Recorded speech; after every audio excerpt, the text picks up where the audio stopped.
Hey everyone, and welcome. Today, we're going to pull back the curtain on one of the most fundamental services of the entire modern internet, Amazon EC2. If you've ever wondered what really makes the cloud tick, well, you are in exactly the right place. Just think about it for a second. That social media app you were just scrolling through, the website you ordered lunch from, the game you played online last night, they don't just exist out there in the ether. Nope. They all run on really powerful computers or servers. But where are they? For most of the web you use today, the answer is the cloud. So, to really grasp the magic behind the cloud, we have to kind of travel back in time a little bit. We need to understand the huge problem it solved by looking at the massive shift from physical, clunky hardware to the virtual world we all live in today. Believe it or not that long ago, if you wanted to launch a website, you had to physically go out and buy a server, a big, expensive, power-sucking box. You had to find a place for it, keep it cool, maintain it, and just worry about it all the time. The cloud completely flipped that model on its head. This shift is the reason a whole generation of startups could even exist. They didn't need millions in cash for hardware anymore. Why own when you can just rent exactly what you need for exactly as long as you need it? And that brings us right to the star of today's explainer, Amazon EC2. This is the core service from Amazon Web Services, or AWS, that lets you do exactly that. Rent your very own virtual server inside their massive global network of data centers. So what does EC2 even stand for? It's Elastic Compute Cloud. And let me tell you, the most important word in that name is elastic. It means it can stretch and shrink whenever you need it to.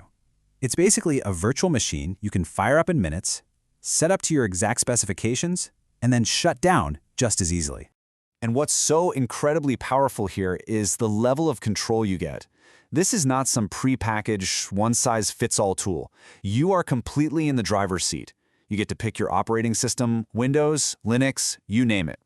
You decide exactly how much CPU power and memory you need, and then you can install pretty much anything on top of it, from a simple blog to a super complex corporate database. But of course, this isn't a one-size-fits-all solution. A simple little website has totally different needs than, say, a huge machine learning application. This means you've got to find the right virtual server for the right job. So AWS groups these virtual servers into instance families, and each one is tailored for a specific kind of task. If you're just running a basic website, a general-purpose instance is going to be perfect for you. But if you're, processing huge financial data sets, you'll probably want a memory-optimized instance. And for that cutting-edge AI research, yeah, you're going to need a GPU instance that's packed with serious graphics processing power. Okay, this is all incredibly powerful tech, but I know what you're thinking. How do you actually pay for it? This is where that elastic concept comes back in a really big way, because it completely revolutionized the economics of building things. This one little phrase right here is the core promise of cloud computing. Remember that old physical server? You paid for that thing, whether it was running at full blast or just sitting there gathering dust. With EC2, if you only need a server for 3 hours to run a quick report, you only pay for those 3 hours. It's a complete shift in thinking. And this really comes down to a classic trade-off: flexibility versus cost. On the left, you've got on-demand, which gives you the ultimate freedom. You pay by the second, zero commitment. It's perfect for when you're developing something new or have an app with traffic that's all over the place. Then on the right, you have reserved instances. If you know for a fact that your application is going to be running 24/7 for the next year or 3, you can commit to that, and in return, you get a massive discount.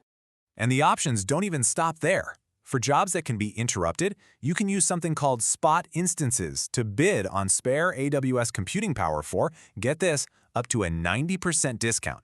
It's an unbelievably cheap way to run massive calculations if you've got that flexibility.